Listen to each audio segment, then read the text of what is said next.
6 minutes, get the guts and I'm gone. I don't got it on right. drug 'em out and I drug 'em out. All I need is about 6 minutes. Straight. 6 minutes, get the guts and I'm gone. Cool. What's up, everybody? This is Don Rob over at Don Rob Flicks, and you right now are tuned in to Take Podcast. Thank you for coming. Let's do this.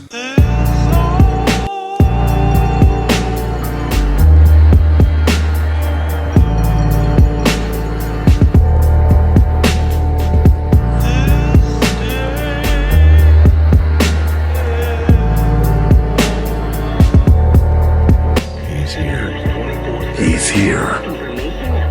Now broadcasting somewhere in Northern California. Kick in the bowel, right to the belly of the beast. Inside his command post. Somewhere in the brick and steel of a nondescript building. We have made contact with him. Don Rob from Don Rob Flicks. So you can see I got my, these on. I've had a long week, man. I've been in Vegas all week, and been going at it, and been on my feet, been out there. Any of you that go to Vegas, you know how I feel after 4 days of, just put in 4 days of Vegas, man, and see how you feel. And it's a lot. And this is my fourth time there in the last 2 months. And each time I go, I spend anywhere from 4 to 5 days each time I go. So this time, though, I didn't like where I stayed, man. I stayed at Mandalay Bay. I don't know. I don't like Mandalay Bay. That one's not for me. But yeah, bear with my throat here, man. And sorry I got these on. But hey, I'm here, right? We're doing a pod together. So there's a lot to talk about, man. Matter of fact, I think I got to take these off for a second because it's hard for me to see. So you guys are going to see me in my real self. I don't know if I should wear these. I don't know. Let's see. Nah, these look funny, man. But these are reading glasses, sunglasses. But I can't wear these, man. These look funny, man. I picked these up because I couldn't see, man, and I forgot them back home. And let's see how do these look, man? Do these look funny?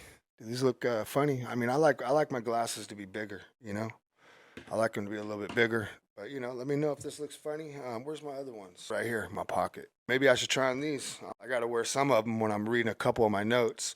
And by the way, man, I don't have a script here. These are just like bullet points. That's all that is right there. These are a little better. I can see a lot better. So we got a lot going on. We got Diddy. We got a new Diddy update. There's a new victim testifying that came out of nowhere. At the same time, there's a victim missing. That's interesting. We got a new pope. New tariff deal with UK. We got, air traffic controllers. They lost sight of the planes in the sky out in New Jersey, man, for 90 seconds. Can you believe that? And after they did that, all the people that were working in there, they had to take a leave of absence because they said life is so hard and they're stressing out now, so they got to take some time off. Basically, they just want to go home and get paid. I get it. But we need you guys, man. We need air traffic controllers out there. For any of you that's like me, I'm flying weekly, man. I have a good friend of mine that we always argue about how safe flying is versus driving, man. But fuck, lately, it seems like a lot of shit, because right after this 90 seconds of them being blacked out, the following day, two United Airlines run into each other at SFO. That's the airport I fly in and out of. You know what else? I only fly on United. That's who I fly with, United. I don't like that. So that's interesting to me. It's not good. And another thing I want to talk about on this one, gas prices are going to be going up to $8 a gallon or more here in California. Can you fucking believe that, man? I'm going to tell you why. It has everything to do with California government and what they're doing. So we'll get into that. But yeah, I don't like that. It pisses me off. It's bad news. And we're also going to get into, Trump humiliating the new governor of Canada. To me, it was funny, seeing it. You got to admit, man, Trump, he's like a comedian, He's pretty funny sometimes. And anyone that says he's not, just straight up hate him. And you hate, you just hate that other side. And I get it. I'm not one of those people, though. I'm trying to talk to everybody and be in the middle, because that's really what I am. I'm in the middle. But you know, I have my beliefs too and how I feel, but I'm not here to preach them onto you. That's not what I do. What this is all about is my take on the weekly events. That's why I'm thinking about changing the whole name of what the podcast will be for whenever I'm meeting up with people and talking to people and having another person with me on the podcast. I don't think it should be this. I mean, it just wouldn't make sense, you know, because this is Don Rob Flick's take. This is my take on the weekly events. That's really what all this is about. It's pretty simple. You know, it's nothing special, but we're also going to get into Flagrant Podcast with Adam Schultz. Oh, shit. Yeah, my bad. You're right. Andrew Schultz. You know, does he have a low IQ, or is he just playing dumb, or is he just trying to make content? You'll see what I'm getting at on this one. It's kind of interesting. It's not that big of a deal, but I do want to talk about it. We'll touch on it real quick. Here we go. Let's start this. Hey, what's up, everybody? This is Don Rob over here at Don Rob Flicks Take Podcast. I just wanted to remind you that, you know, don't forget we're being sponsored by these guys right here. So make sure you go over there, take a look at it. It's sicktv.com by Brother Lynch Hung. That's SICCTEEVEE.com. Sicktv.com. Go there, take a look at it. Basically, it's a hood version of Netflix is really what it is. And there's also a merch store. Get some shit over there. So go take a look. Let's get back to the podcast. The thing I want to know, before we get into talking about the breaking news with Diddy and some of the things that I've been seeing for the last day, basically, because it's changing quick. You know, it's kind of funny to me how it does change because, I mean, isn't it funny to you at all? It's not funny at all to you because last week, his lawyers had a different defense that they were going to do, and this week it's changing already. So they've had 4 different defenses that they plan on doing. And I don't know. I mean, if you look at all four defenses, I mean, they're all basically saying he did it. So I don't get it. It's I don't know, man. It's interesting to me. I don't know if he's just a sociopath or what it is, but well, obviously he is. He's Diddy, you know. Should he have turned down his plea deal? Did he turn it down just because he's a sociopath, or you know he's used to being, you know, getting everything he wants? Should have he turned down his plea deal? Do you think he should have turned it down? I don't, because now, I mean, he's gonna be sitting with a jury, and you know, who doesn't know about this?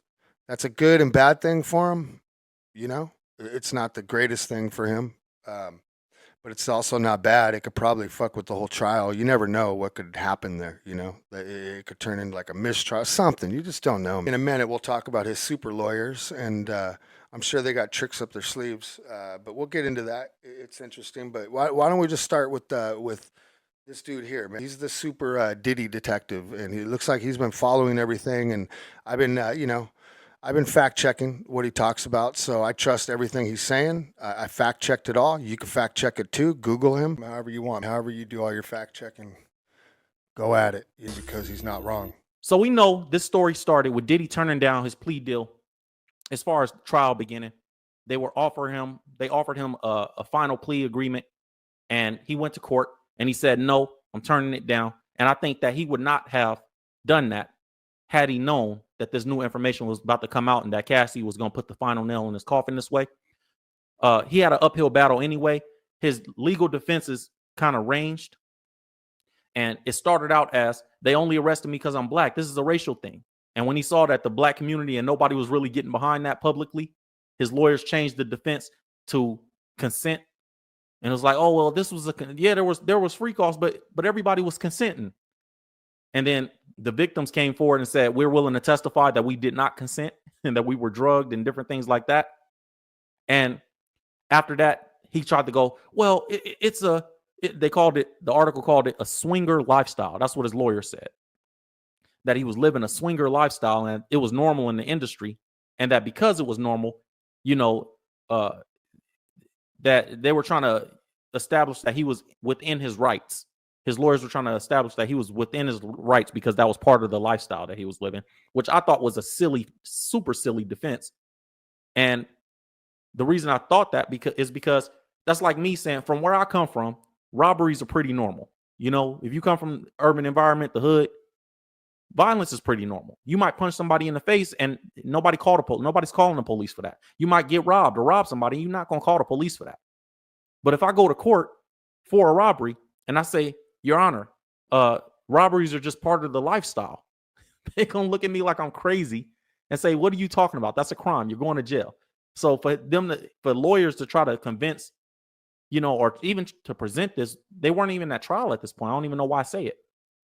But say, oh, it's a swinger lifestyle. That was a horrible defense, in my opinion. And the judge, in response to that, said, look, if you want to present Diddy as living a swinger lifestyle, that's cool. But make sure you don't mention any other celebrities when you do it. And that was like, ooh, that's not going to work. Right? So the judge basically said, don't try to bring nobody else up. If you want to talk about him, cool. You can talk about him.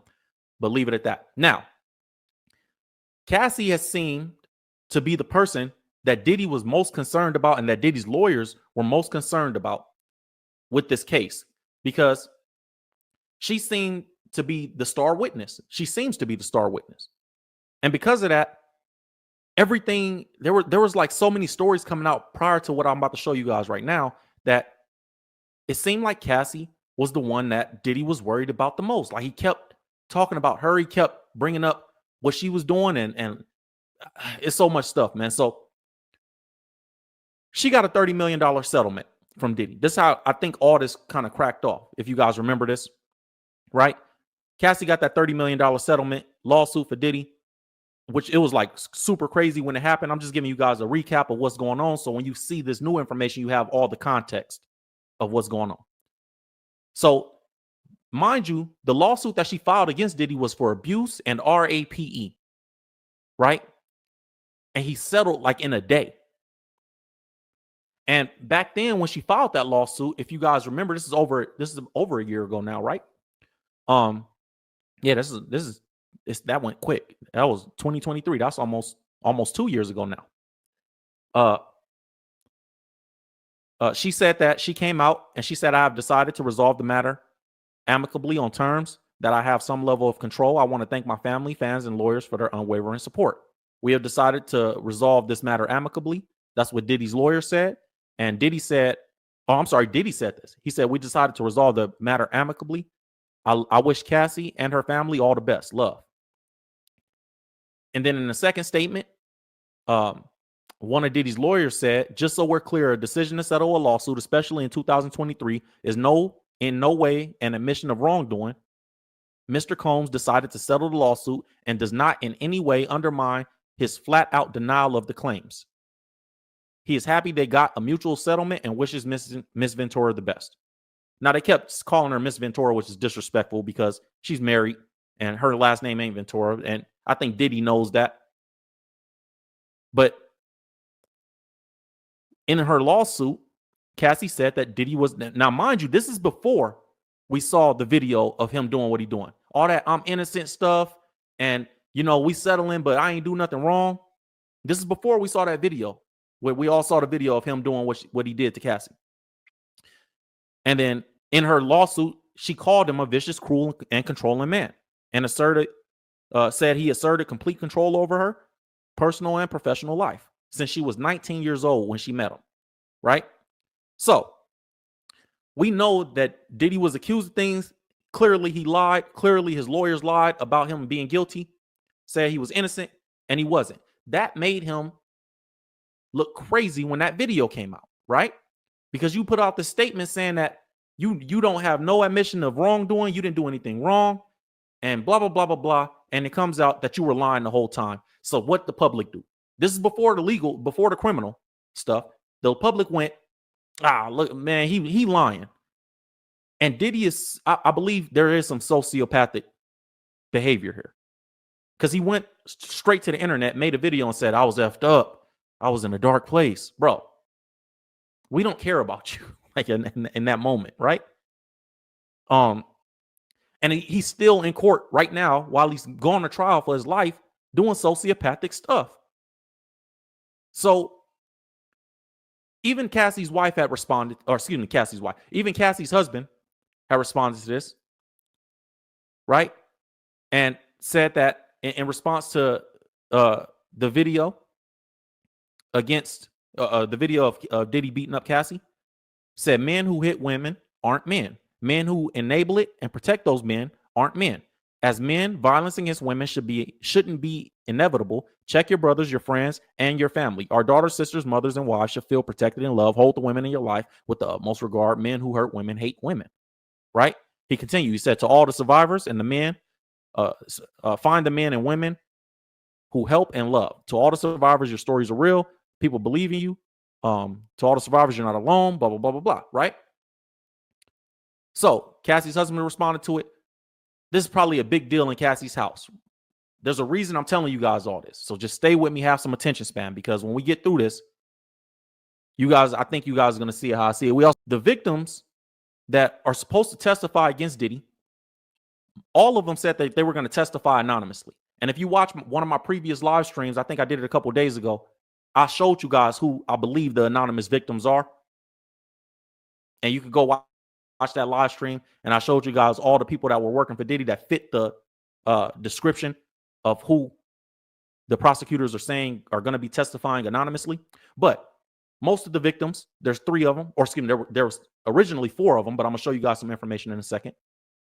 3 of them were going to testify anonymously. Cassie was the only one that was willing to come and put her name on it and say, I'm going to get on the stand, and I don't care. I'm willing to put my face to it. So Cassie is the one that said, I'm going to get on stand, put my face to it. I don't care. All the other victims, we want to stay anonymous, right? These other victims are so scared of Diddy. One of the victims, which I reported previously, is thinking about bailing on testifying altogether, and the prosecutors are having trouble hunting this person down. And people are going, oh, did Diddy pay this person off? Is this person scared for their life? What's going on? You know, why is this person bailing on a trial? They've been, ready to testify this whole time. During jury selection, it was reported that victim number 3, I believe, said that they're getting cold feet and kind of scared to testify. And the prosecution has been trying to hunt this person down. I'm telling you, man, this dude, he's you could tell he's been following Diddy. I mean, he's probably been he was probably a fan before all this. You know what I mean? I mean, because he's deep into this, don't you think? I mean, but let's watch a little more. But that person's scared. And for whatever reason, we don't know if they scared because they scared. We don't know if Diddy reached out, found them, paid them off. We don't know what's going on.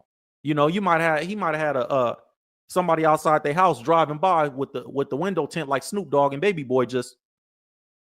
We don't know. But for whatever reason, that's one of the star witnesses said that they're not willing to testify. So there's a new victim that the feds are bringing into court, and they just revealed this about 20 minutes ago. That said, there's a victim 5 that might testify. The article says the list of Diddy's victims involving his trafficking trial expanded because we've learned the feds have also have a witness they're calling victim number 5. Prosecutors buried the existence of a 5th alleged victim in legal documents, but victim 5 came up in court Friday as Diddy's trial proceeds. Now, this person and their identity is still unknown, but that could soon change because the judge ruled Friday that victim 5 will not be granted anonymity in the trial. So the judge previously ruled that the other victims can be anonymous. That was about a couple weeks ago. But this one, no. If you want to present, I believe it's because they're trying to present this victim late. If you want to come in and you want to be one of the people testifying against them, you're going to put your name on it, right? That's what the judge is saying, because you guys are coming in here so late. According to the documents obtained by TMZ, the feds appear to be introducing this potential witness as evidence Diddy committed an act of sexual misconduct in the past, which he's not being charged for in this criminal case. So I don't know what the play is there. And I'm going to get into what I think the overall play is for the feds. Diddy's legal team tried to keep the alleged victim story out of the trial, but the judge is willing to allow at least some of the testimony. As for the other 4 alleged victims, Cassie has long been established as victim number 1, so she's going to be the first one to testify. And there are concerns victim number 3 may not even show up, which I just told you guys, even though they've been subpoenaed. In court filings, prosecutors have said victim 2 is expected to deliver an anonymous testimony about financial losses, dependency, and social isolation she experienced during their relationship, all of which made her more vulnerable to his coercion. Now, coercion is one of the qualifying factors. If you've been through the criminal process, you kind of know this already, but if you haven't, you can commit a crime by either fear, force, or coercion in terms of violence. So it's either I scared you into doing something, do this or I'm gonna shoot you in your face. That's fear. Force, I grab you and I make you do it. That's force. Or coercion. Coercion is I convince you to do it based on getting something out of it. Look, if you kill my boyfriend, then I'll pay you 100. That's how people would define coercion. That's how, I'll pay you 100,000. If you do this, you'll have a career. If you sleep with me, you'll have. if you sleep with him, you'll do like you can't do coercion, which is I think that's what R. Kelly got convicted of too. Coercion. You can't do that. The feds have also said they alleged the fourth victim, a former Diddy employee, was allegedly coerced into sexual acts as well. So there's a new victim that's coming to testify, and I thought they were gonna have victims like like Nino Brown in New Jack City or Frank Lucas, where they around the block trying to get Diddy locked up, right? But even though all those other anonymous victims were coming forward, even victim 5 trying to be anonymous, Cassie is the one that's not scared and going to trial, right? Now, Diddy, like I said, Diddy has changed his defense a few times. His legal team, they went from it's because he's black to it was consensual, but it's really hard to prove consent when the victims are getting on the stand saying it wasn't. So they had to abandon that defense. And then they said, oh, it's a swinger lifestyle, right? And then from there, they even said after the swinger lifestyle, they said Diddy didn't have the mental capacity. They tried to plead insanity, essentially, saying that Diddy didn't have the mental capability to know what he was doing because he was so off the drugs and drunk at the time when these crimes were going on. That was another defense that they tried to come with. But overall, it seems like in every step of this way, Diddy was focused on Cassie, right? So, and I don't think it's a coincidence. I think Cassie is focused on putting Diddy in jail. Even during this case, before the trial started, the judge ordered that Cassie hand over her memoir because Diddy requested it. Diddy requested that Cassie hand over memoir drafts, a book that she's writing, and the judge granted it. So there was another part of this that I'm gonna show you guys, but let's read this article real quick. It says, despite Diddy and his legal team's attempts, the judge will not delay his federal criminal trial because Diddy tried to get his trial delayed by 2 months. And according to reports, the federal judge ordered that Cassie hand over all her memoir drafts for Sean Combs' team to review. So Diddy's legal team wanted to see her book, and they're probably just going through it so they can find an inconsistency, right? When they cross-examine her on the stand, well, you said this in your book. What is that about? This is because the defense team Diddy's legal team alleges her testimony they're saying it here too, alleges her testimony will contradict what she wrote in these drafts. So I called it, right? It says Judge Submarinian called the defense's attempts to seek Ventura's 2023 bank statements a fishing expedition and denied the request. So he also requested that he get her bank statements for whatever reason. I want your bank statements and I want the memoir drafts. And so the judge said, I'll give you the book, but I'm not about to let you just access her bank statements. That's crazy. So, and this is around the same time that the judge, pretty much said that the victims can testify anonymously. And that was like one of the things that I seen that was indicating that Diddy was focused on Cassie, right? And then this report came out that said Diddy's prosecutors alleged that he's desperate, quote, desperate to exclude Cassie from the footage or Cassie's footage from trial. So the video of him doing what he did to Cassie in that hotel, that was like the top priority for Diddy's legal team. It says, this is a quote from the feds. Prosecutors reportedly called the reasons for Diddy wanting to, well, let me say what Diddy's lawyer said. Diddy's defense claimed an alleged editing and media manipulation increased the footage's risk to unfairly confuse and mislead the jury. Now, Diddy's lawyers believe that the video is edited, and they said the quote was that this will unfairly confuse and mislead the jury. Everybody in that jury has already seen it. That's what's making the jury process so hard. They're trying to find jury members for Diddy's case right now. And the reason that it's so hard to find members to fight or members to be in the jury is because everybody's already seen the video. So this is why I think it's over with for him. Because you're going to court with that. Number one, the jury's tainted. Let me tell you guys the plan before I even finish this.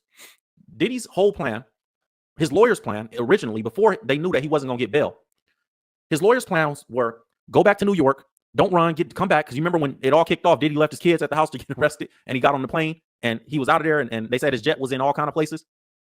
And they said that it was reported that his lawyer said this, that we told him to come back and turn himself in because if you're innocent, you have to look innocent. And an innocent person would turn themselves in. Right? And because of that, Diddy came back, turned himself in, and their plan was that we're going to get him out on bail. He's going to put up a $50 million bail package. We'll get him out. And then we're going to do a PR play for the next 2 years. People are going to see Diddy as Diddy, and it's going to put some distance between the date of the trial and the video and all the evidence that the public has seen. Then we're going to get a less tainted jury. So nobody remembers that video when it's time.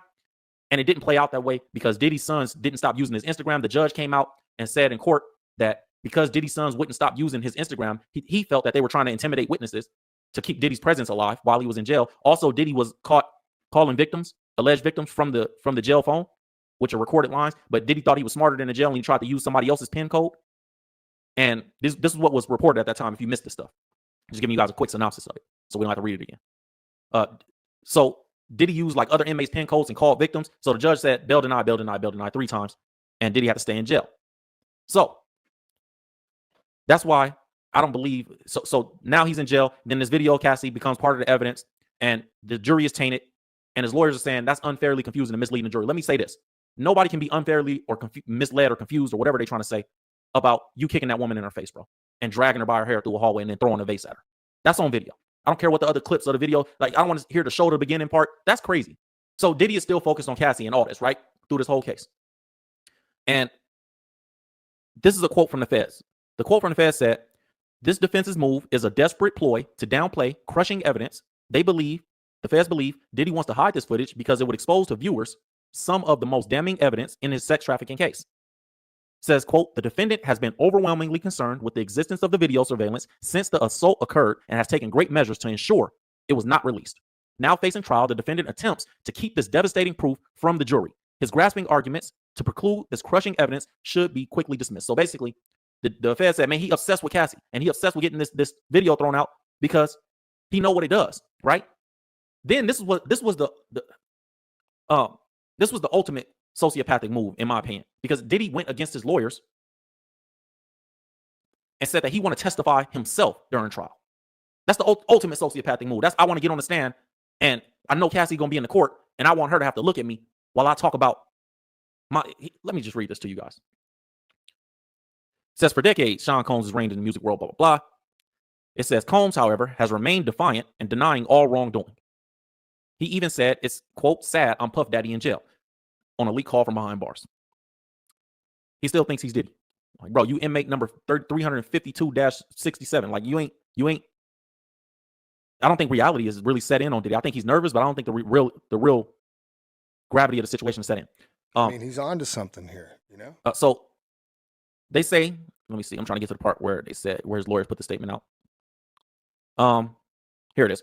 Diddy's lawyer said, when asked if it was possible if Combs would testify at his own trial, his lawyer said, "I don't know that I could keep him off the stand. He is very eager to tell his story." So everybody would agree that this is bad. This is not smart.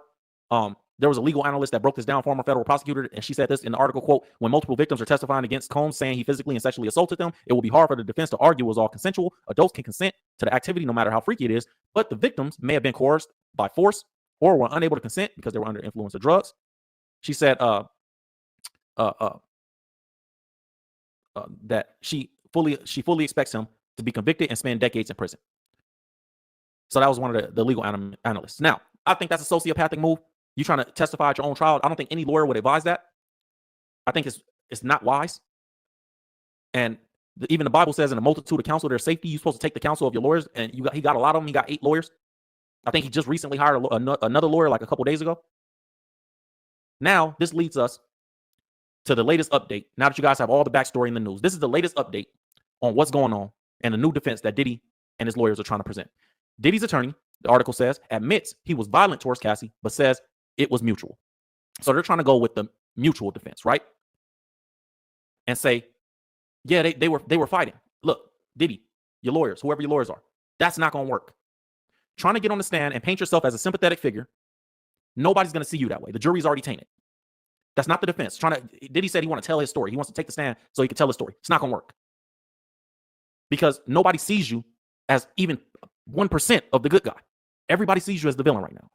It's an uphill battle because, and I believe that this contributed to him not taking the plea agreement, because he feels like he said in that quote, it's crazy, I'm Puff Daddy in jail. Nobody looking at you like Puff Daddy right now, dog.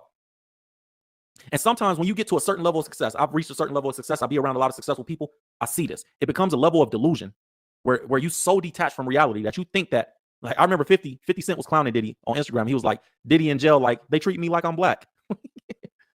Like, bro, it's such a detachment from reality. I don't think the gravity of the situation has really set in. Like, bro, you're not Diddy right now. You're an inmate. I have the same take on that. And nobody in that jury is going to see you any other way right now. So trying to go that angle, testifying and want to tell your story, then going this angle saying, well, it was mutual. Going the angle saying, oh, it was consensual. Oh, it was part of the lifestyle. Oh, it's because I'm black. Everything has been, it's not my fault. Give me sympathy. I didn't do anything wrong. No matter what I did wrong, even though, yeah, y'all saw me beating her up, but we were mutually beating each other up. Nothing that Diddy is saying sounds like he's nothing his lawyers are saying, I should say, sound like he's taking any accountability at all. And if you think you're going to go to trial and be like, yeah, I was violent towards her, but it was mutual. You think that's a defense? I'm going to show you guys another nail in the coffin that Cassie. It says Diddy's lawyers said that the defense plans to, quote, take the position there was mutual violence in their relationship, including hitting. This is what the article reads. These are quotes from Diddy's lawyers. I'm just mind blown that this is what they're actually going with. His lawyer said, we, quote, are absolutely going to admit to domestic violence. But at what point does it become coercive? What? I'm not saying that you can get away from saying that, hey, I did do some domestic violence, but that's not the angle we're not taking that position to get me out of jail. That don't even sound right. Said Combs faces charges of racketeering, sex trafficking, transportation to engage in prostitution, has pled not guilty and denies all the accusations against him. Ventura is expected to be the prosecution's star witness in accusations of violence against Combs versus the public in 2023. This is one of the greatest collapses of a businessman. And look at this. Let me not even go there. Let's go here. How much hatred, women, all my ladies in the chat, how much hatred do you have to have for a man for him to give you $30 million and you still want to see him go to jail for life? Like, she now, Cassie got that settlement. And she's still like, I'm coming to court to testify and put you away for life. How much hatred?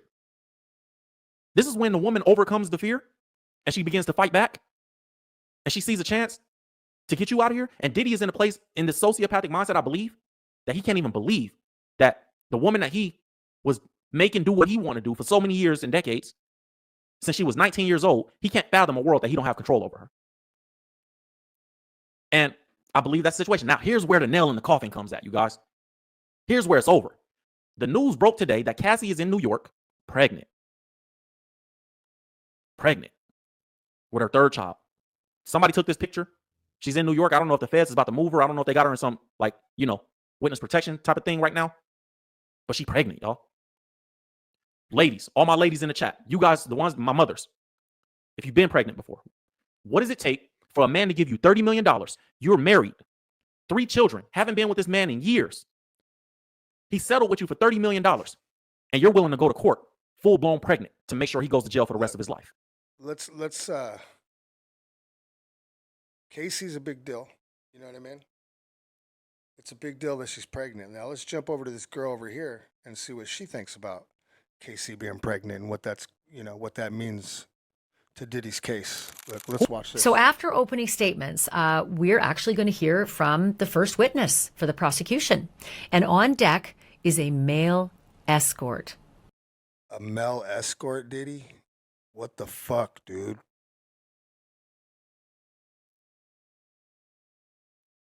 Though the defense has agreed not to question him on any past allegations, but may I just stop here? Are we ever opening with a bang, right? We're going to open a trial with a male escort. So sexy talk right off the bat, right? Day one's going to be really big. So you can expect this update to be particularly saucy and probably a lot longer because we also have as witness number 2 an unnamed individual. And the defense has agreed only to cross-examine the individual on limited topics, which means, I think, sensitive, sexy stuff again. And then, boom, the star witness. That's likely to happen Wednesday. Cassie Ventura. You know Cassie Ventura. She is the woman depicted in that horrible, horrible beating tape, the hotel hallway beating tape where Diddy even copped to it on social media and apologized for his, lack of judgment, behavior, whatever it was he did before he took the social media post down.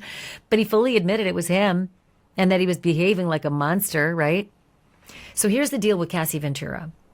She is now very, very pregnant. TMZ got pictures of Cassie in New York looking like she might have this baby at any moment. So just stop down and think about this. Put yourself inside the courtroom, right? Yeah, Diddy's, dressed all nice in his sweater and all. But in walks Cassie, pregnant, like a Stepford wife, right? And she gets up on the stand, and I'm telling you, the belly is not going to be concealed. The jury will see a very pregnant, married Cassie on the stand. And that will speak volumes. It's one thing if you're freaky and you do your thing, but it's another thing if you're a mom and you're pregnant and having a baby and you're married. It just depicts a whole other person. So her credibility factor, like it or lump it, right or wrong, it goes up a whole bunch of notches. It really does. Say what you will. She's not a single mom who's having her 10th baby by her 10th baby daddy, which, again, right or wrong, jurors look down on, and your credibility sinks. She's a married mom having a child, So this is going to be really interesting. And when you go to cross-examine a married mom about to give birth, you kind of got to like tread lightly. So this will be interesting to see what Diddy's defense team is going to do with a pregnant Cassie. And I don't know if she's going to make it through the whole trial. I'm not kidding. This trial is many weeks long. And from the pictures, I think she's about to give birth. So that's two different people from two completely different backgrounds, and they both have the same fucking take on how that looks. Which, it sounds like the prosecutors need it because guess what? Guess what?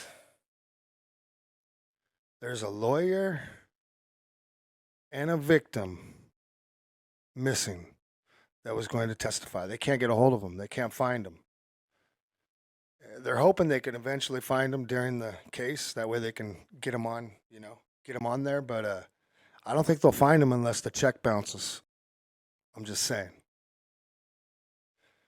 Because this Cassie girl got $30 million to settle with Diddy, basically to not talk.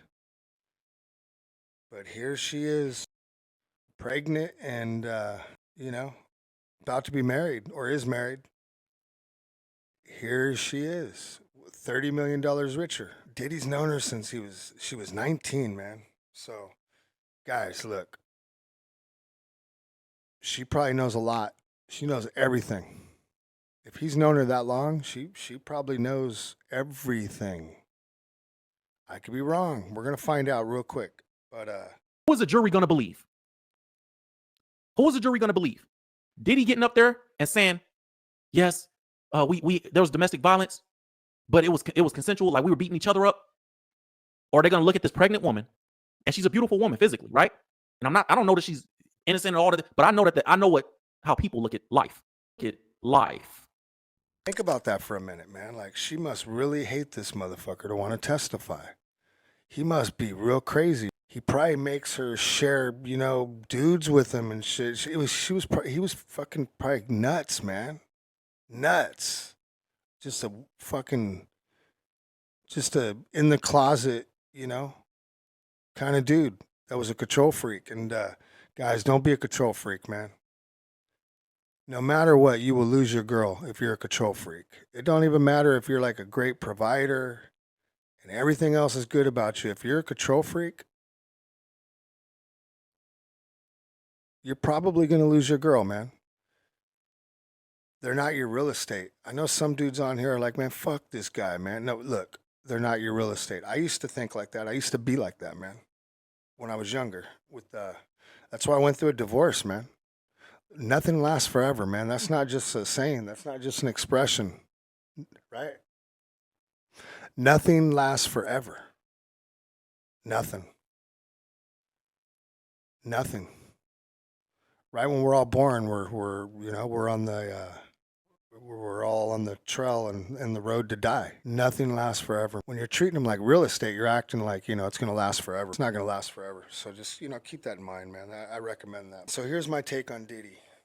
Here, it's a real simple take. I think Diddy, the guy's so crazy, I mean, really, he's a fucking nut job. But that's not my take. That's not what I'm getting at here. He's a sociopath, man, and at least I think he is. And I think it's real simple. He's been so rich for so long. He's been so powerful for so long. He's so addicted to money, fame, fortune, power, everything, the whole gamut, that he's delusional. He lives in a false reality. And he hired these super attorneys. Look who he hired. And by the way, before I show you real quick, super attorneys are real. Look it up. There's super lawyers. There's a list of the best lawyers. They're called super lawyers, super attorneys. Look it up.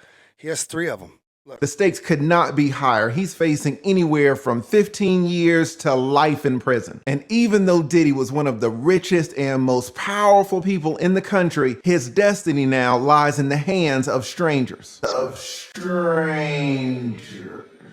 So this is where the gamesmanship comes in, Stephen. I'll never forget something that when I was a young prosecutor, a veteran defense lawyer who'd been practicing 40, 50 years said to me something like, jury selection isn't just a big deal, it's the whole ballgame. I mean, these are the people who decide the case. Now, let's think about this from the defense side. Like you said, you're Sean Combs' lawyer. What are you worried about here? To me, it's pretty obvious. You want to avoid anyone who A, knows about this case, mostly everyone does, and B, just has their mind made up, has already come to some sort of judgment. There will be many, many questions asked of the jurors, the potential jurors. Have you heard about this case? Right. Have you formed any opinions? Could you still consider the evidence fairly? But look, the fact of the matter is this case has gotten an enormous amount of publicity. Sean Combs, since the indictment came down, has been the subject of all sorts of criticism, of jokes in the media. And I would be looking out for people who already had their minds made up against him and could not come in there and judge the case fairly and impartially. But the catch, though, Stephen, is a lot of people will say, oh, yeah, I could be fair and impartial. I could put aside everything I've heard.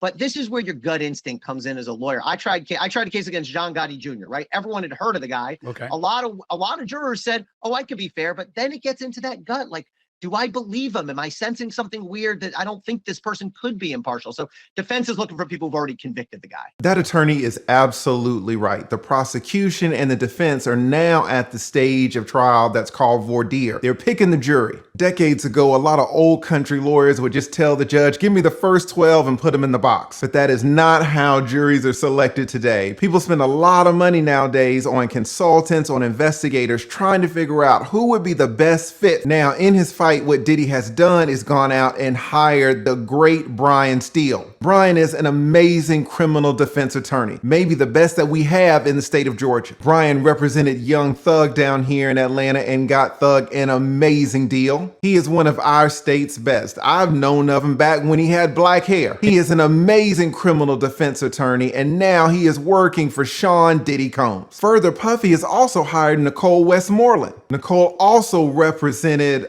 co-defendant of Young Thug in the Young Thug trial. She and Bruce Harvey worked together and got an amazing deal for their client, Nichols. They represented Nichols. You'll see Bruce Harvey in a second. Bruce Harvey is actually the Brian Steele of that generation. But Nicole Westmoreland, an amazing attorney. Puffy has just hired her, and I know she's going to do an amazing job. He is kind of raiding the Atlanta criminal defense bar. Now, here's Bruce Harvey, who's an amazing criminal defense attorney, and you can see how small Nicole is in stature by comparing her size to Bruce's. Now, this is interesting because Nicole is actually a survivor of sexual assault herself. We can see here it says that Nicole, who joined Diddy's team, was violated in 2001 when she was only 19 years old. She was working with a firm that specialized getting suspended driver's licenses established again. According to Nicole, the VP of a record label, Brian Williams, you know who that is, Birdman, and another man called Stone called her to a recording studio to make a pitch. On one of the nights, she attended the studio with 3 of her friends. There was a party going on in the studio. 2 of the men in attendance, and Alfred Cleveland, a friend of Ronald Williams, who was Brian's brother. Nicole said that while they were at the party, she wanted to use the restroom. Cleveland then offered to show her where it was, and instead of leaving her alone, he forced her inside the room and allegedly raped her. Now, unlike a lot of victims, Nicole went straight to the police. Cleveland was arrested and later pleaded guilty to the charges of rape and aggravated assault. I know for a fact Nicole is going to be an amazing addition to Diddy's team. She is a renowned criminal defense attorney here in the state of Georgia. And one's a woman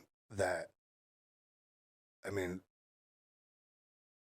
that was smart of them. It wasn't Diddy that hired him. I thought of it. You know, it wasn't him that thought of it, but I'm sure it was the other 2 super lawyers, the super attorneys that thought of it, you know, or maybe his PR did.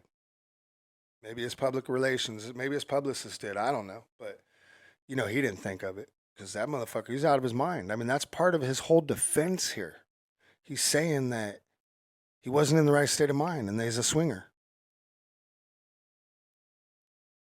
I mean, look, he's saying he did it, man. Or he doesn't remember doing it. I don't know. I don't know what the fuck he's saying, but just because he didn't take the plea deal doesn't mean he's not guilty. Here's my opinion. I think he took the plea deal because he's hoping that one of these other things will work and he'll get a smaller charge. That's what I think is happening right now. I think he's trying to get, like 5 years or something. He's trying to get help to show that he's a drug addict and he's on drugs and he needs help, so he can't do the full 15 to 30 years, and he shouldn't have to do the full 15 to 30 years. I think that's what, I'm not saying he shouldn't. I don't like Diddy. I never liked his music. I never liked anything about him. I'm from the West Coast. I'm from the era of Tupac. So that's all I should have to say to you. But the whole point is, this motherfucker lives in a false reality. He's making it obvious, Now, here's the problem. He thinks he hired super lawyers, and he did hire super lawyers. They're registered as super lawyers. They're some of the best of the best. But the prosecutors, here's the thing. They're all like down with Zeus. They're the Amazon women of Paradise Island. He's fucked. All the prosecutors are women on this case. And he's a fucking crazy control freak. That, he even admitted, what he did with Cassie. Someone was sitting on that footage. Someone was probably blackmailing him or something. Someone in that hotel. Someone had that fucking footage. And it got thrown out. Years later, it got put out. That. So, sorry. I'm tired, man. My bad. I've been in Vegas all fucking week. I've lost half my voice. I'm exhausted. And, but I'm here. I'm doing the pod because, that's how I am. If I say I'm going to do it, I'm going to do it. I know I started the whole thing late, meaning I think I announced I was going to do this in January or February, and it took me a few extra months before I started, but I had to get a lot of travel out, man. Like I said, I do a lot of travel from state to state, and I'm gone every week. So, it's going to be good, man. We're going to have a good pod. It's going to go for a long time to come, man. Even if I don't got a lot of listeners, man, but it's already started off pretty good, and but I'm not even looking at any numbers or anything like that right now. I am looking at comments, so I'm reading your comments. And I want to say fuck you to, I want to say eat a dick, you know what I mean? Why don't you go hang out with Diddy and eat a dick with Diddy? You know who you are. You left that comment saying that I'm a racist, that I should stick to criticizing white people. Well, first off, I'm half Persian, you dumb fuck, which is Iranian. I'm half Persian, man, just so you know. All right? So you're a stupid fuck, dude. And quit thinking everything's racism. You know what I'm saying? I could, you called me a racist because I compared Diddy to MC Hammer. What I was comparing, man, was they were both flashy. Neither one can bust. Neither one of them can rap, man. Neither one of them had skill, dude. Come on, man. It's cool if, maybe you're from Oakland or something and, you respect Hammer like that. I don't blame you, But like I said, he fucked all of his money off. I don't know what he did with it, man. I think it was like $70 or $80 million. But that doesn't make him a bad guy. I was not comparing him to Diddy and what Diddy's done in his personal life and, with all of his fucking gay shit. I no way, man. I know Hammer ain't gay. I know Hammer's religious. I know Hammer's nothing like that, man. I was comparing their music style. And I don't even mean, their voices or the way they bust or anything like that, man. Obviously they don't sound nothing alike. I meant the flashiness and how neither one of them really could rap, man. They weren't dope. Hammer wasn't, he was that flashy rapper, man. Like at that time when he was out, that's not who the fuck I was listening to. I was on to like Big Daddy Kane and shit like that. You know what I mean? Nah, man. That's like saying that, you were bumping Vanilla Ice and shit. You know what I'm saying? And don't get me wrong. The motherfucker sold millions, right? Made a lot of money. So a lot of people were playing his shit. I wasn't playing it, man. I was playing E40 in the Click. You know what I'm saying? Come on, man. I was playing Wu-Tang, I mean, I wasn't on the MC Hammer tip, man. I just wasn't. It wasn't my style at that time.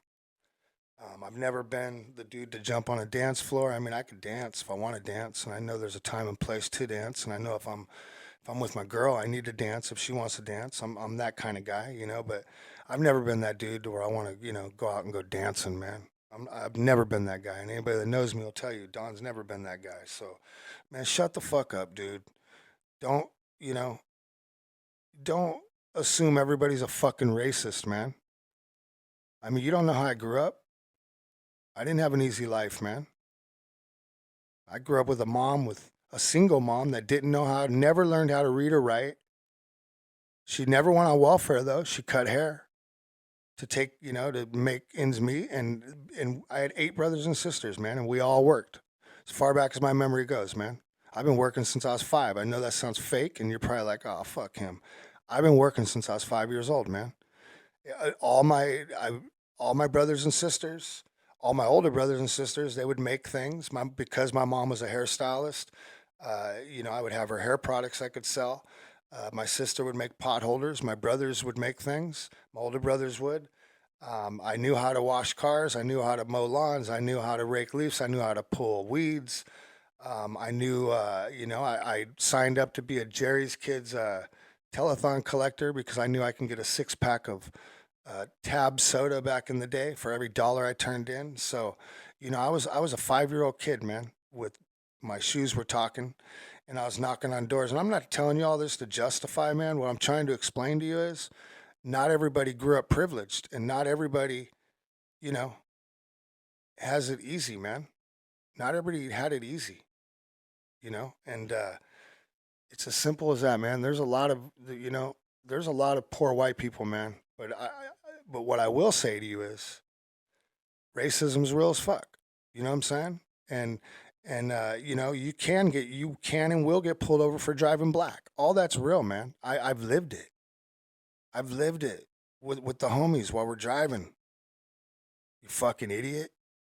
Don't call everybody a racist, man, because what you're doing when you do that, man, you're downplaying the true meaning of race, of what a racist is, man. So fuck you.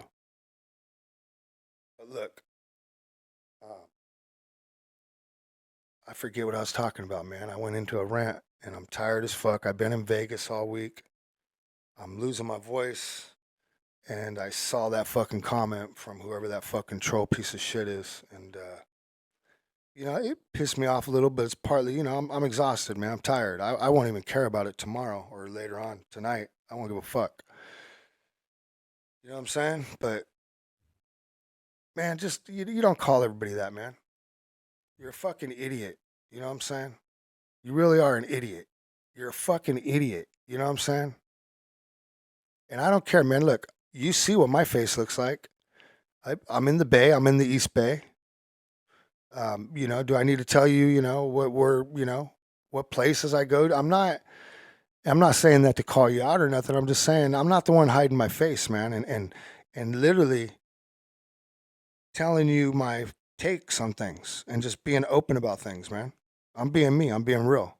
I'm not being fake like you. You know what I'm saying? You're a little bitch. You're a fake person, man. You're a fucking troll. You're probably someone that I know, and you're a hater. I just want to throw that out there too. In this industry, you get a lot of haters, man, that you think are your homies. It's really strange, but they're also easy to spot. They're easy to detect. That's what's funny about it. They don't realize it, but it is. It's real easy. So you know what I do to people like that? I hurry up and I loan them money so I never see them again. Real shit. I'll reach out and be like, you need anything? Knowing they'll never pay me back. I will never need to talk to that motherfucker ever again. You know what I'm saying? That's how I am. People that really know me will tell you, yeah, Don does that shit. He's kind of weird like that. I mean, dude, if look, all my homies, everybody that was close to me my whole fucking life has died. They're all dead, man. So, and then I have my new homies, like, Lynch, Funk Beta, people like that, you know what I'm saying? That that came into my life a little later on in life. You know what I'm saying? I mean, yeah, I got like Calico 101, you know what I mean? That's known me since, I think he's known me only since high school. But I'm talking my homies from like middle school and high school. Anybody that was real close to me that knows everything about me, man, they're dead. And, it's sad, man, but that's how life is. You know what I'm saying? But they all died in either car accidents or one of my friends ended up being, I forget what it's called, man, where you, forget it, don't matter. Where you got to wear a helmet and shit because you fall out all the time. What is it? I'm so tired right now, man. I forget the name of it, but um, he was cleaning his pool, man, and he passed out. Boom, fell out into the pool and drowned to death. And that was my true best friend that I'd known the longest in my whole life, man. And then my mentor fucking died about 3 years ago. You know what I mean? And he was my mentor slash he drove for us every now and then. He would drive on the tours here and there. I think he only did like maybe 3 times. He drove for us. Good guy, man. He was my mentor. He died recently. Every best friend I've ever had is dead, man. So, fuck you, man. Real shit. Fucking troll. But yeah, man, I've been working since I was a little kid, man. So imagine a little kid knocking on your door saying, "Hey, well, first I'd be like, hey, would you like to buy a pot holder that my sister made?" They'd laugh at me. And, all right, you want to buy some hair products? My mom's a hairstylist. They'd laugh at me. All right, you want to buy I'd pull out like colored salt shakers, where my brothers would like take salt, put them in like Pepsi bottles, glass bottles, because back then they were all glass bottles, and they would color the salt. And I'd go out and sell those door to door. And if people didn't want things like that, I'd be like, all right, can I mow your yard? Can I rake your leaves? Can I clean your car? Because I knew if I got to wash their car, they always had change in there. So I got extra money because I'd be able to take things from them. I mean, I was broke, man. I was poor, but I wasn't like robbing people or nothing. But, if you're a poor kid and you're like 5, 6, 7 years old, 8 years old, and, that's how you're getting your shoes. That's how, you're getting your jacket for winter, then if you see $1 inside the car while you're cleaning the inside of the car out that people are paying you to clean, you might take that $1 bill, but you're not going to like jack them and rob them or break into their home, even when you're a little bit older. You don't need to. So if they said no to all those things, the very end pitch would be, all right, well, I'd pull out my badge and I'd let them know that I was collecting money for Jerry's Kids Telethon. And I already told you why. Because for every $1 I turned in, I got a 6-pack of Tab soda, and I knew I could sell that soda. It all had a value to it, man. Everything. And I had a lot of brothers and sisters, so we needed soda in the house. Otherwise, we didn't get soda, man. We'd get like, back in the day, generic shit would be like a yellow package. So all of our shit had yellow packages, Can you imagine having 8 kids being a single mom that never learned how to read or write? And was kicked out of home out of your house at like 12, 13 years old because you're molested by your father and you told your mom and your mom got mad at you and kicked you out. That's what happened to my mom. And then a year or two later, she got pregnant with my oldest brother by like a 26-year-old man. You know what I'm saying? And then hooked up with it's like, man, fuck you, dude. You know what I'm saying? Fuck you. When I see shit like that, that's why it heats me up, bro. That's why I didn't mean to call you bro, because you ain't my bro. You're a fucking bitch. You know what I'm saying? But I don't like that, man, because the main reason I don't like it is because it devalues the real meaning of it, man. So why don't you be a little smarter when you use words like that, man? Real shit. And one of your homies, if they're sitting by you right now, they should smack you upside your head, man. Or punch you in the face. You know what I mean? They really should. They should check you right now and be like, you know what? He's right, man. You're devaluing the true meaning behind that word. You fucking idiot. You know what I'm saying? That's my take on that. I wanted to give my take on your fucking comment to everybody. So you guys could go to my last episode, look in the comments, and you'll see what he said. You know what I mean? Let me know your opinion. If you feel the same way, go ahead and say it to me too, man. If you feel like, hearing me rant like this, that's cool. It just gives me more content, you know what I'm saying? Because it's authentic, it's natural. And I'm pissed off, man, because I think you're a bitch. I think you're a bitch. I think you're stupid too. So yeah, man. And then after that, I grew up and got a real job at the age of 12 washing windows. I grabbed a squeegee and some Windex and started washing windows. And man, I was making like $200-300 a weekend washing windows at the local drive-in movie theater. And I only had to work, I think 4 or 5 hours a weekend. And within just like 2 months, I was able to buy myself a little moped at 12 or 13 years old. And then I think like a year later, I bought myself a car. My mom didn't know, I had it hidden down the street, but I bought myself a car, and I've always had the hustle in me. So that's what I meant by, I didn't need to rob anybody.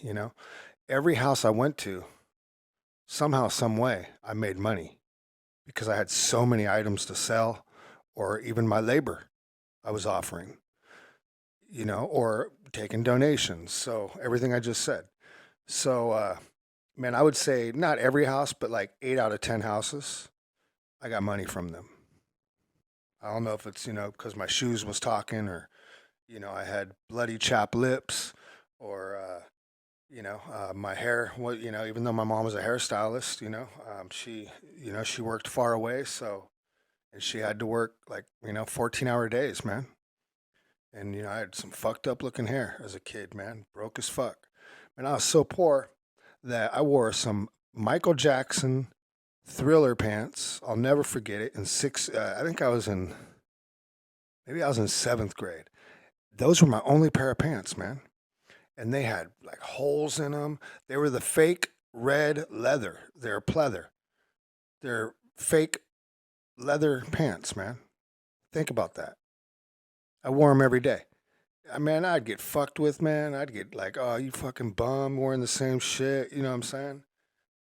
Getting jumped all the time, man, because, we moved every 2 or 3 months and power would get turned off. And back then, it was easier to fake your name, I think, because we were moving all the time, man, into a new house and getting power turned on into a different name. And then we'd stay there till the power was off, man. But, my mom worked her ass off. She worked her ass off, man. She wasn't trying to trick the system or nothing. It's just, she had 8 kids, man. Could you imagine that? 8 kids, single, and all you do is cut hair. So, I get it now that I'm older. I get it more than I can ever imagine. So, Schultz. What's his first name? Andrew Schultz from Flagrant Podcast. This little clip right here. I want to talk about this right here. Watch this real quick. Didn't feel like, I know it was Asian, but it didn't feel like, oh, we need to give you an Asian story so that the Chinese market will buy it and we can make billions of dollars. Kids are also so unaware. I watch anime. Are the characters white, or is that what Asians think they look like? The eyes are too big to be like part of. Which one is it? You're making a good point, because the eyes are cartoonishly big, which is not what they're known for. And so why would all their characters not represent them? Look at those eyes. It feels like they're making fun of white people. Doesn't it? Yeah, these round-eyed motherfuckers. Right? And then maybe they think we have superpowers because of the nukes or something. Oh, that's possible. Hold on, but it is odd that a lot of their fucking characters in animes are fucking Well, there white. is that colorism shit. Right? In Asian culture. But which I don't even think... you can be the fairer-skinned Asians. But, you think that they look white even outside of... Yeah. I got you. Okay, in Street Fighter, was Ryu white to you? Yeah. Right. And his brother was white. Ken is obviously white. Yeah. To answer his question, it seems like none of them had the answer there. So here's the answer. I don't think they're making fun of people. I think what it is, they envy it. That's really what it is. And they envy it so much. Look what they're doing. Oh, look at this pretty young woman. Looks like she may be getting a little something done. Oh, dear God. What are you doing to her face, Dr. Amy? So this is her actually blinking, and you can see that's how far she can close her eyes. This is just not right. Some of the plastic surgeons in Asia are fucking insane.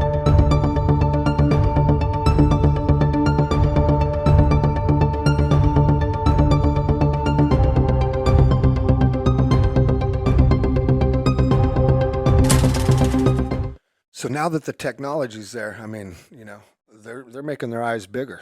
Just like, you know, we have people here making their lips bigger and their butts bigger and all that. You know what I'm saying? They're making their eyes bigger. So that's interesting, right? It, I've known about this for a while, but it's interesting. Another thing on their skin complexion. Here's how it works over in China.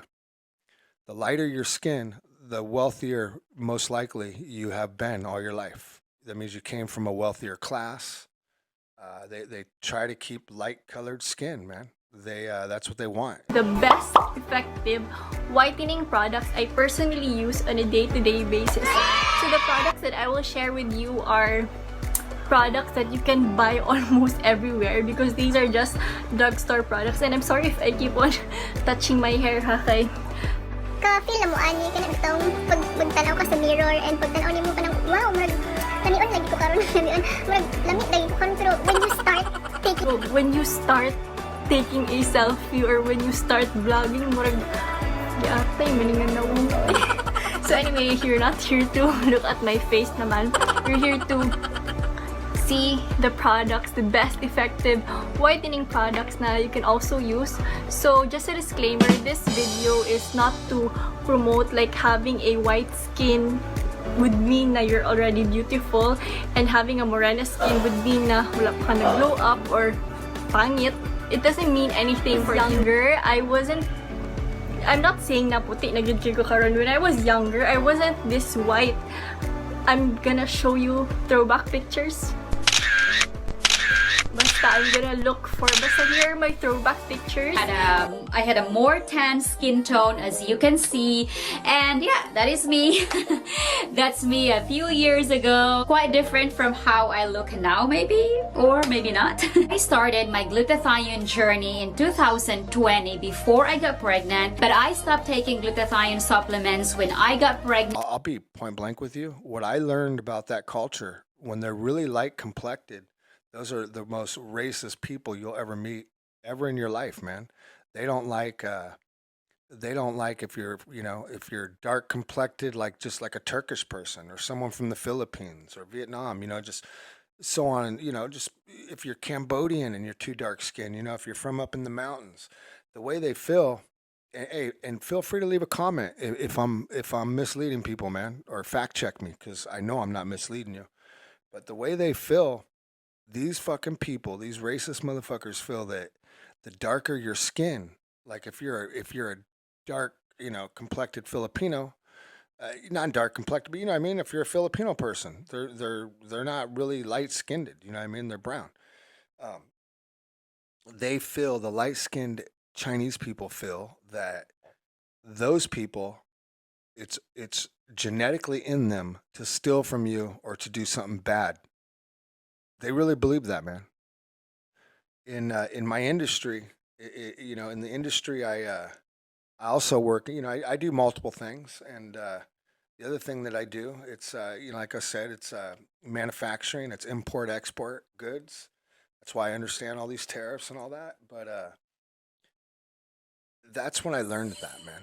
I dealt with a lot of wealthy Chinese people, and I was working with this one guy that, you know, I was staffing up his whole company for him, and I was just hiring, you know, people I felt were perfect, man. You know, I had I hired a guy from Turkey. I hired a guy from, I believe he's from Cambodia, man. It was, you know, for you that, you know, listen to Brother Lin Chung, he has an R&B artist called, man, I can't talk right now. Fuck. I'm exhausted. But he has an R&B artist by the name of V8. Well, I hired V8's manager. I brought him aboard as I was staffing up this company, man. I had to hire a bunch of people. So I hired him. I hired, you know, he was Cambodian. grew up, he grew up poor. He grew up eating mud pies and shit like that, man. Grew up without power, back home, where he was from. But he was a great guy, man. Just so loyal, man, and so honest. Van Vorn, man. I miss him, man. He passed away right before the pandemic, man. But he was V8's manager, and he died of, I believe, of cancer, man. Well, I know it's cancer. I just don't know exactly what kind of cancer he had. But when he found out he had it, he died really quick, man. I think he lasted only 6 months or a year. And I have an interesting story about that, and I'll go into that story on a whole different pod. But it'll trip you out when you hear the story. But yeah, he was V8's manager. But so I hired him. Hired a couple black guys that out of Oakland that I as I'm interviewing. I mean, they were great, man. They were perfect candidates, man. I hired a couple like Filipino girls, to put up into like the customer service aspect of the company. Long story short, man, the fucking owner's right hand of this big ass company comes in, and this guy is, I think, South Korean, but he wanted really bad to be like a light-skinned Chinese guy, and because he loved that life that this wealthier Chinese guy would, do with him. He'd fly him out to China. They would, in China when they say, we're going to a nightclub, that means, like a whorehouse. It don't mean a nightclub like what we're used to here. So he came in, he's like, hey man, can I talk to you in your office? And, I sit down and shit. And he's like, look, you got to change over everybody here. You got to get rid of your warehouse manager. You need to replace the girls in the customer service. The guy you hired that's from Turkey, you got to replace him. I mean, he just went down the line, man. And I was shocked. I was sitting, it was the first time in my whole life, man. And this was about 6 years ago this happened. It was about 5 or 6 years ago. It was about 2 years before the pandemic. And basically, long story short, I had to leave that company within 3 to 4 weeks after that because the ownership no longer trusted me to make all the decisions for their company because they felt that, I didn't want to listen to them and replace all the people that were brown or black. That's a true story, man. That really happened. It really, really happened, man, just 5 years ago in Oakland, California. Think about that, man. Oakland, California, where at that time, this was before California put the minimum wage at $20. So everybody out in Oakland, that was one of the first cities that put the minimum wage at like McDonald's and places like that, I think at like 15 an hour. So even my warehouse guys, I was competing against that. So I was getting, I was hiring some of these guys at 15, literally I was matching McDonald's, man. I'm not talking about the, the warehouse management position or operations manager, but, or the customer service, but actually the customer service people, I think they made like only 19 an hour. So, yeah, man, I had to compete against fucking McDonald's, man. And these motherfuckers had the nerve to be like, you need to clean house. And I was like, I was shocked, man. I couldn't believe it. So I didn't do it. Everybody got to keep their jobs and I left. I left the company. I told them all what was said to me in hopes that, everybody would have the courage to go after the company and sue them.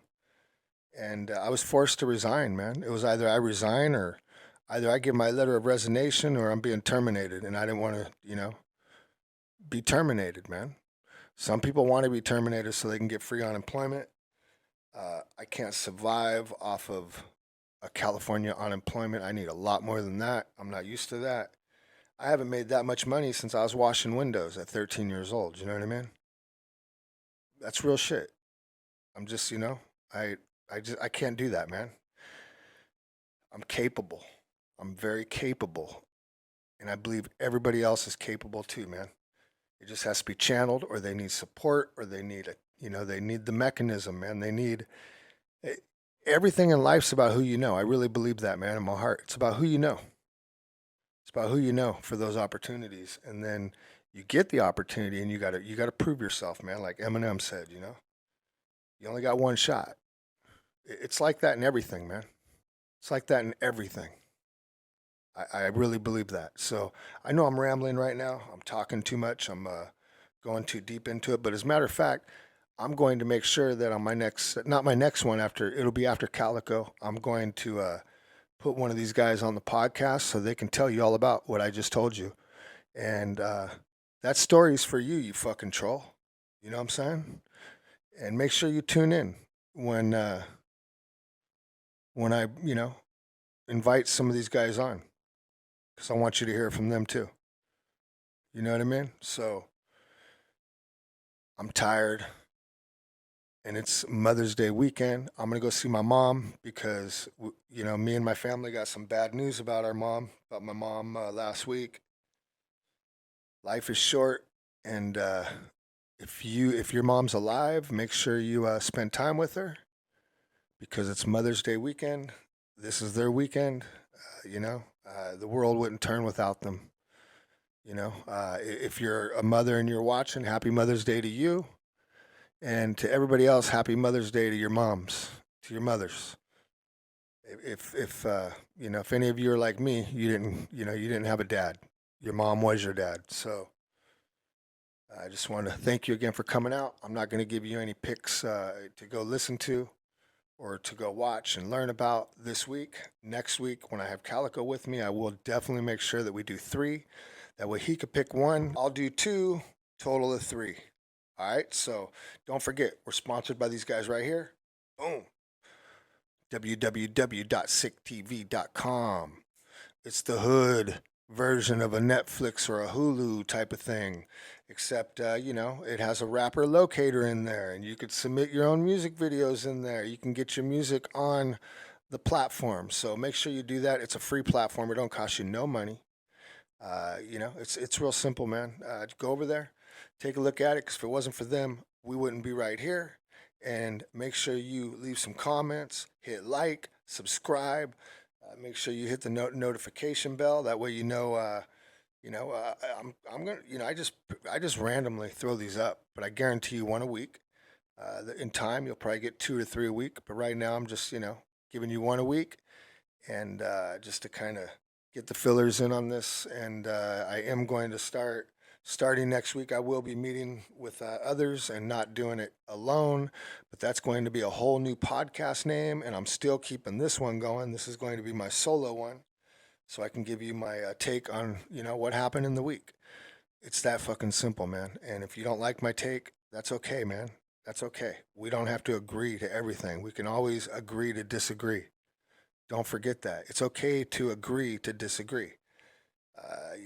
You can always leave a comment if you disagree. Let me know you disagree, man. Give me your take on why you disagree. But you don't got to hate, man. You don't got to be like that idiot that left me that hater comment, like the troll. You know what I'm saying? And again, I apologize if anybody misunderstood that. Again, the only thing I meant to compare Diddy. Damn, my light just went out again. Okay, I'm going to make this quick. The only thing I compared Diddy to with MC Hammer was the fact that they both dress flashy. They both like to dance all the time, man. And neither one of them really had bars and can spit, Sorry. If that's your favorite rapper, if either one of them's your favorite rapper, man, my bad. I don't mean to offend your favorite rapper or rappers, you know what I mean? But again, I'm from the West Coast. When you're from my era, it's hard to even like Diddy, to even want to listen to a song of Diddy, because it's kind of just put into you that fuck Diddy. You know what I'm saying? Fuck Puffy. I don't like him, man. I really don't, man. I didn't like Mace either, man. I was never into Mace. To me, he was too monotone. Like, his voice was always the same level and all that, man. I mean, he had a huge fan base though. But to me, he rode off of what Biggie did and what was going down, and just, you dump that much money into almost anybody and you can do something with them as long as they got half talent, So I really believe that's what happened there, and we all know why he left. I guess he wanted to, go into being, a preacher or religion or something like that. But hey, maybe it plays into, you know, Diddy's craziness, man. Diddy's little fucking freak offs, man. Maybe it plays into that. You know, maybe there's some shit that, I mean, they should have tried to get him to be a witness, maybe, right? I mean, there's a reason the guy had to have left the way he did, man, and just said fuck. I mean, he left when he was selling albums, man. He was one of the biggest things on the radio, and he quit. He walked away, retired. Let me know if I'm wrong about that. Leave a comment. Let me know if I have that one wrong. And I mean, none of what I just talked about is even in my, you know, bullet points Stephen mentioned. I didn't even think about. I didn't even know I was going to talk about Mace, but leave me your take on that, man. Leave me a comment on that. I am curious. I like to see what you guys have to say, man. It's interesting to me. It helps time go by too sometimes. So make sure you go see your mom, man. If she's still on planet Earth, make sure you go see your mom. She gave birth to you, man. You know that shit must have hurt.